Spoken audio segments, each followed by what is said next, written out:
Who's Joshua? Yeah, my name is Joshua Olashian. I'm a third-year UCLA student. I'm an ancient Near East major here. Okay. All right. What faith do you follow? I'm a Christian. When you say a Christian. I'm Christian, sorry. No, but some people, when they say they're a Christian, that kind of defines them. Yeah. Yeah. Is I that would you? agree, totally, yeah. Which denomination? I'm non-denominational. Non-denominational. Not evangelical? Evangelical, non-dom. Yeah. Okay. All right. Did you have preconceptions about what Israel is before you went there? I had some just from like studying the Bible, like the Hebrew Bible and the New Testament, and knowing that's like a place where a lot of this biblical history takes place. But I think going actually to the country totally changed my perspective of what it is, what it's like there. Are you an academic? I'm a student here. I hopefully someday will be an academic, but I'm still very much learning from the academics here. Which department? I'm in the NELC department, which is Near Eastern Languages and Cultures. Oh, really? Yeah. Are there Israeli teachers there? There are. I've not taken any studied under Israeli teachers, but there's lots of Jewish students in the class. So I just finished my first year of Hebrew. Yeah. Can you say hello to everybody watching? I take biblical Hebrew. Oh, biblical Hebrew. Okay. There's a little bit of a gap there, but I'm planning to take modern Hebrew next year. Adonai Eloheinu, Adonai Echad. Very good. That's as much as I can do. It's good. Pretty soon you'll be putting on tefillin. Okay. What was your experience in Israel like for you? Yeah, so I studied abroad there at Jerusalem University College, which is a Christian campus on Mount Zion.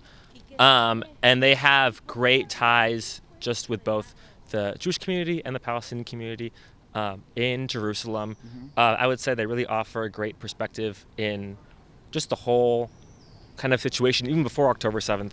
Right. So I was studying the physical geography of Jerusalem, so like historical geography, how its geography impacts its people and its history and its culture, which was fascinating. And even more so after October 7th took place, that my school went from over 30 students to 9 students as people were called home by their home institutions. And that was like, for me, I mean, I remember waking up on October 7th at like 7 a.m. to the sirens going off, and I'd never heard most of the sirens going off before in my life. I didn't like an air raid. Like an air raid, yeah, like an air raid.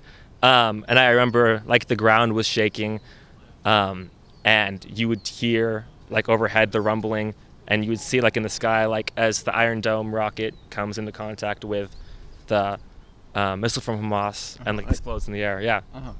Iron Dome, for people who aren't familiar, is a defensive missile shield. Yes. Yeah. When you say the ground was shaking, what made it shake? I think just the explosion in the air made it shake. I don't know, but it was crazy. Over Jerusalem. Over Jerusalem, yeah, in Mount Zion. Yeah. How did you feel as a Christian in Israel? Did you feel discriminated against? I did not feel discriminated against. No, I felt very comfortable. Yeah, absolutely. Yeah. But how about here on the UCLA campus? How do you feel as a Zionistic Christian? Yeah, I mean, I will say I have a lot of Jewish friends, so I am somewhat very much in that community. So I actually don't interact with a lot of people of the opposing belief, just because I feel like it doesn't really produce any good conversations. And you may not interact with them, but do you see them on campus? Absolutely, yeah. Wearing keffiyehs, wearing whatever stuff, death to... What do they have out on the campus on public display? I mean, even I'll see stickers and stuff in the campus doors and the bathrooms that say Free Palestine, or like From the River to the Sea, and calling for Intifada and all this craziness. What does Intifada stand for? Intifada, well, I think of Intifada, I think back to the first and second Intifada in Israel, where bus bombings took place, people of all faiths were dying. It was good for no one, yeah. When you say they were dying, what were they dying from? From bus bombings, from attacks on the street that happened daily, yeah. Stabbing, shootings? Yeah, all the sort. Yeah. And they want to globalize the Intifada. What is that? What would that mean for students on the campuses? I mean, that to me sounds like a call for war almost, or a call for people to, take up arms and take this worldwide, and even the call from like the river to the sea, meaning, which I'm sure that many people don't even know what river and what sea that is, but from the Mediterranean Sea to the Jordan River, which spans the entire modern-day state of Israel, which would result in the removal of the Jewish people from their ancestral homeland, which I think a lot of people here just don't understand what they're saying, and I don't blame them. It's a very complex issue, but it's quite sad that the effects of their words can have on people who it means so much to them. How tense is it on campus when do the Palestinians have loud megaphones, for instance? Yeah, absolutely. Yeah, loud megaphones, cheering, chants. How tense is it for the rest of the students on the campus? I would say, to be like from a non-political perspective, it just like impacts the daily campus like flow. Like today I wanted to go, I have midterms next week, I wanted to go to the library. The library was closed, I couldn't go there to study. I have a class in Royce Hall. I couldn't go to my class on Thursday because the protesters were blocking the buildings and everything.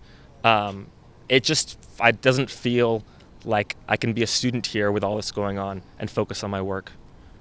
Doesn't feel like you can be. And what time of in this time of year, what kind of issues do students have to deal with?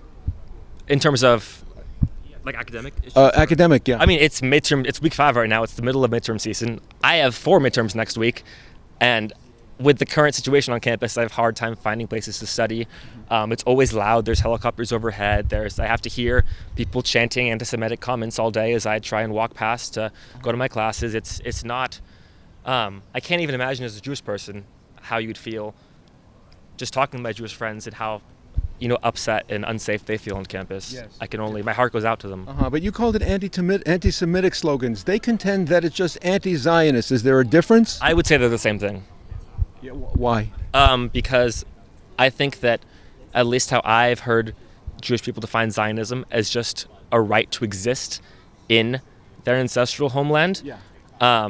And when I hear comments that insinuate taking that ancestral homeland away under the guise of anti-Zionism, right. It is just a way to hide your anti-Semitism, I would say. Do you feel that Islam may be anti-Semitic inherently? I don't know anything about Islam, so I can't answer that question. Okay. Yeah. All right. But are many Muslims anti-Semitic? I think there are I'm not going to generalize for all Muslims. I think there are people of all faiths are anti-Semitic. I think that there's anti-Semitic people that are non-religious. There are anti-Semitic people that are religious. There are fundamentalist people that are anti-Semitic. Yeah.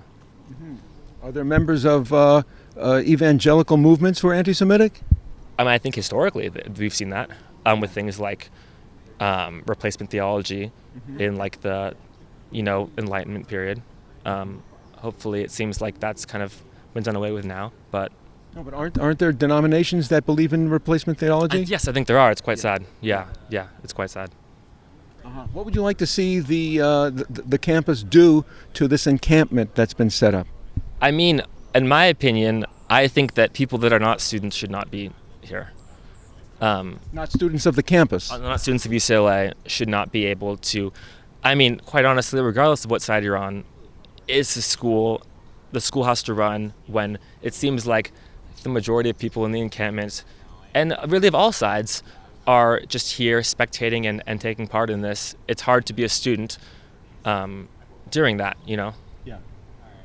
It's hard for everybody, I suppose, even as a faculty or anybody. Yeah. Even my professor was, I won't say his name, but was talking about how he wasn't able to get into his office last week because they were blocking the way over there. Yeah. And why do you suppose they're tolerated? Why do you suppose the administration tolerates this kinds of disruptiveness? I would imagine, I think there's a lot of pressure on all sorts of college campuses on, it's kind of an issue where you can't come out, let me think how I'm going to say this, anything that can be taken as a removal of a encampment can be seen as an act against that cause, if that makes sense. Well, but there are lots of causes that don't belong taking up a space. I totally agree. I think that it's quite ironic that UCLA doesn't allow homeless people to camp on campus, but they allow this to happen. It's very ironic. Even walking around Westwood, you see how many people are in tents and camping, and it kind of seems like a spit in the face to that, at least to me. What do you think about the tolerance of the media towards this cause? Do you see news or see representations of this where they're representing and echoing, reverberating the messages of the Islamist protesters? Yeah, I mean, you see media say all sorts of crazy things on both sides. Both sides? Yeah, I would. It's something that is just the reality of how media exacerbates and exaggerates whatever happens.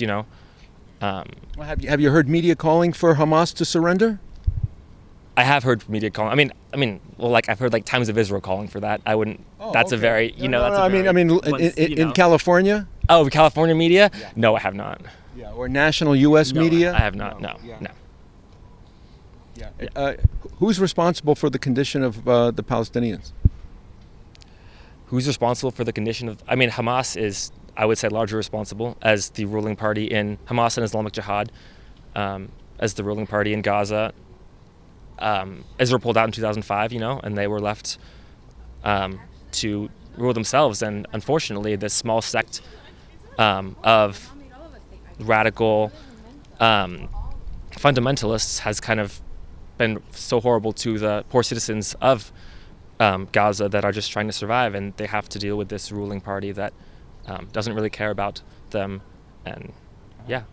When you say ruling party, do you think they're really representing the best interests of the Palestinian people? Oh, absolutely not. No, totally not. How about their leaders? Where are the leaders of Hamas? Oh, they're in other parts. They're in whatever Qatar. They're living in whatever multi-million-dollar places, while their people are suffering in there. Well, what would you like to see happen in California this week? Now that we have this encampment, at least here at UCLA, do you think it should last the week?